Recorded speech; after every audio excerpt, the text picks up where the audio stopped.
নমস্কার। রামকৃষ্ণ মঠের আদিকথা। আজকের আলোচ্য বিষয় মঠবাসীদের সম্মুখে একটা চ্যালেঞ্জ। মঠবাসীদের সম্মুখে আকস্মিকভাবে উপস্থিত হয়েছিল একটি নতুন কাজের দায়িত্ব, যার সম্বন্ধে মঠবাসীদের স্পষ্ট ধারণা ছিল না।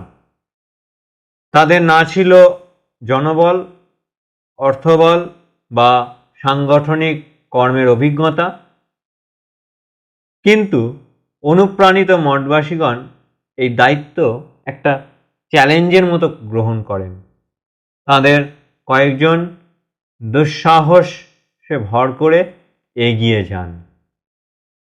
স্বামী বিবেকানন্দের অসামান্য সাফল্যে বিদেশে ও স্বদেশে তার বেশ কিছু সংখ্যক শত্রু সৃষ্টি হয়েছিল। কোনো কোনো ব্যক্তি বা গোষ্ঠী হিংসায় জ্বলে উঠেছিল। কারো কারো স্বার্থে আঘাত লাগায় তারা ক্ষেপে গিয়েছিল, এমনকি তার জীবন নাশেরও চেষ্টা করেছিল।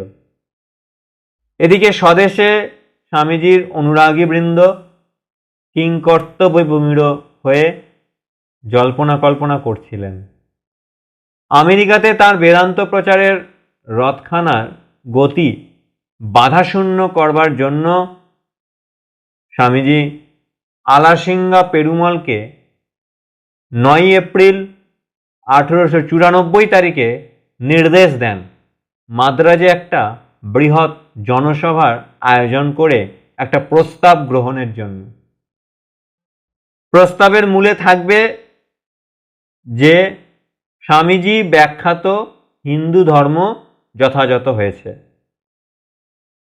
স্বামীজি লিখেছিলেন, ওই সভায় একটা প্রস্তাব করিয়ে নিতে পারো যে আমি আমেরিকায় হিন্দু ধর্ম যেভাবে ব্যাখ্যা করেছি তাতে তোমরা সম্পূর্ণ সন্তুষ্ট হয়েছ, অবশ্য যদি তোমরা সত্যই ঐরূপ হয়ে থাকো।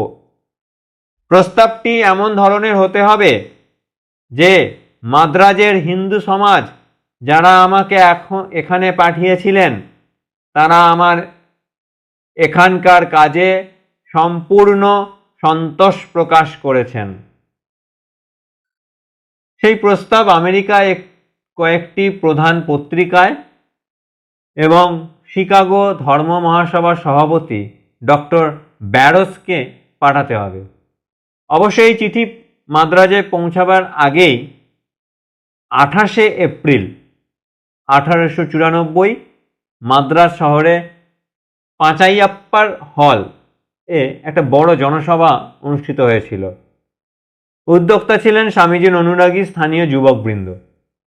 শহরের বিশিষ্ট নাগরিকবৃন্দ স্ব-উচ্ছ্বাসে স্বামীজিকে অভিনন্দিত করেন। আগস্টের শেষ ভাগে এই সংবাদ আমেরিকার পত্র পত্রিকায় প্রকাশিত হয়েছিল। অনুরূপ জনসভা অনুষ্ঠিত হয়েছিল ব্যাঙ্গালোর ও কুম্ভকোণমে। আলাসিঙ্গাকে লেখা এই পূর্বোক্ত চিঠিটি স্বামীজি কলকাতাতেও ওই ধরনের জনসভা সংগঠনের ইঙ্গিত দিয়েছিলেন। মাদ্রাজের সভার খবর চিঠি ও পত্রিকা মারফত জানতে পেরে এবং তারও আগে স্বামীজির চিঠি পেয়ে মঠবাসীদের কয়েকজন কোমর বেঁধে কাজে নেমে পড়েছিলেন। 1894 প্রায় মধ্যভাগে স্বামীজি মঠবাসীদের লিখেছিলেন, যদি কলকাতা অথবা মাদ্রাজের হিন্দুরা সভা করে রেজলিউশন পাশ করিত যে ইনি আমাদের প্রতিনিধি এবং আমেরিকার লোকদের অভিনন্দন করিত, আমাকে যত্ন করিয়াছে বলিয়া, তাহলে অনেক কাজ এগিয়ে যেত, কিন্তু 1 বৎসর হয়ে গেল, কই কিছুই হলো না। যে চিঠির উল্লেখ করেছেন সেটি সম্ভবত এই চিঠি, যেটি পত্রাবলীতে আমরা পাই পৃষ্ঠা 258-তে। এই খবর স্বামীজির কানে পৌঁছায় যে মঠবাসীরা অনেকেই কাজে নেমে পড়েছেন। মঠবাসীদের উৎসাহ দিয়ে স্বামীজি লিখলেন শশী প্রভৃতি যে ধূমক্ষেত্র মাচাচ্ছে এতে আমি বড়ই খুশি। ধূমক্ষেত্র মাচাতে হবে, এর কম চলবে না, কুছ পরোয়া নেই। দুনিয়াময় ধূমক্ষেত্র মচে যাবে। বাহ গুরু কা ফতে। আরে দাদা, শ্রেয়াংসী বহু বিঘ্নানি। ওই বিঘ্নের গুতোয় বড়লোক তৈরি হয়ে যায়। এই চিঠিটা নিউ ইয়র্ক থেকে 25/9/1894 তারিখে লেখা। এছাড়াও এই চিঠি মঠবাসীরা পাওয়ার আগে 5ই সেপ্টেম্বর 1894 কলকাতার টাউন হলে রাজা প্যারিমোহন মুখার্জির সভাপতিত্বে এবং 4000 নাগরিকের উপস্থিতিতে একটা বিরাট জনসভা অনুষ্ঠিত হয়। শিকাগো ধর্ম মহাসম্মেলনের প্রায় 1 বছর পরে সংগঠিত হলেও কলকাতার সভাটি স্বামীজির নিকট খুবই প্রীতিপ্রদ হয়েছিল, কারণ গৃহীত প্রস্তাব ও সভাপতির পত্রে স্বামীজির অনেকগুলি প্রাণের কথার প্রতিধ্বন্দ্বী ছিল এই সভায়। কলকাতার জনসভার সাফল্যে স্বামীজি খুশি হয়েছিলেন অপর একটা বিশেষ কারণে। প্রকাণ্ড একটা চ্যালেঞ্জের সম্মুখীন হয়ে মঠবাসীগণের কয়েকজন জড়তা, দ্বিধা, হীনমন্যতা ইত্যাদির পাঁচির ডিঙিয়ে বিরাট জনসভাটি সুচারুভাবে সংগঠন করেছিলেন। স্বামী যোগানন্দ, স্বামী অভেদানন্দজি, স্বামী রামকৃষ্ণানন্দজি, স্বামী শারদানন্দজি, মনমোহন মিত্র, শ্রীযুক্ত হরমোহন মিত্র প্রমুখ কয়েকজন খুবই পরিশ্রম করেছিলেন। তারা বাড়ি বাড়ি ঘুরে প্রয়োজনীয় অর্থ সংগ্রহ করেছিলেন, বিভিন্ন ব্যক্তি ও প্রতিষ্ঠানের সঙ্গে যোগাযোগ স্থাপন করেছিলেন। 22 অক্টোবর 1894 খ্রিস্টাব্দে স্বামী রামকৃষ্ণানন্দজিকে একটি চিঠিতে লিখলেন, এ সকল মিটিংয়ে অ্যাড্রেসের প্রধান উদ্দেশ্য এদেশের জন্য নয়, কিন্তু ভারতবর্ষের জন্য। এক্ষণে তোমাদের নিজেদের শক্তির পরিচয় পাইলে, strike the iron while it is hot. মহাশক্তিতে কার্যক্ষেত্রে অবতরণ করো। মহাবন্যায় সমস্ত পৃথিবী ভাসিয়া যাইবে। জগতের হিত করা আমাদের উদ্দেশ্য, আপনাদের নাম বাজানো উদ্দেশ্য নয়। স্বামী অভেদানন্দজিকে অপর একটি চিঠিতে লিখলেন, তোমার পরিশ্রম অত্যন্ত হইয়াছে, তার জন্য তোমায় কি ধন্যবাদই বা দিই। অদ্ভুত কার্যক্ষমতা তোমরা দেখাইয়াছ। ঠাকুরের কথা কি মিথ্যা হয়? তোমাদের সকলের মধ্যে অদ্ভুত তেজ আছে।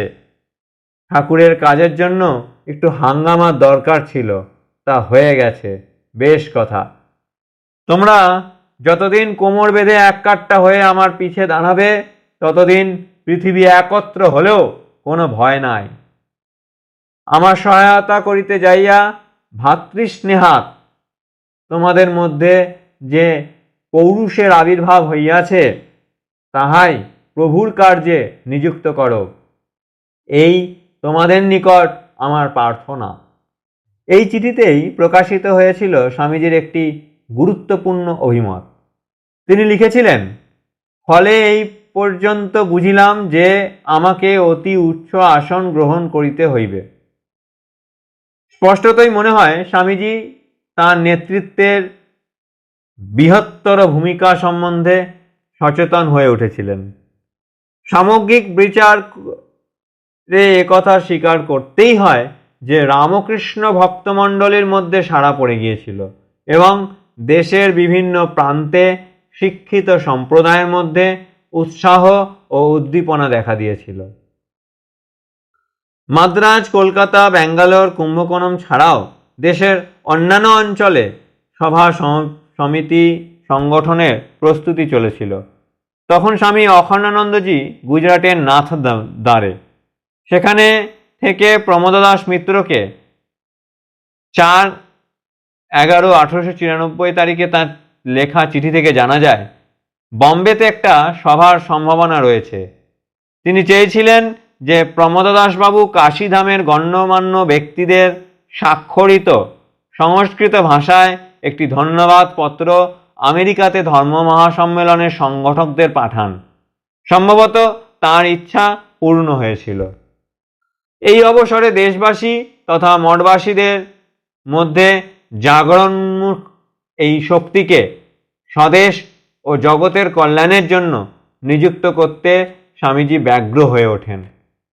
এদিকে কলকাতা জনসভায় সংগঠনের জন্য প্রচুর জনসংযোগ ও অর্থ সংগ্রহ, দৈনিক পত্রিকাগুলির সঙ্গে যোগাযোগ স্থাপন, দেশব্যাপী বিবেকানন্দ অনুরাগী গোষ্ঠীগুলির সঙ্গে ভাবের আদান প্রদান ইত্যাদি সমস্ত ব্যাপারটা নির্জনতাপ্রিয় মঠবাসীদের নিকট ছিল একটু নতুন ধরনের অভিজ্ঞতা।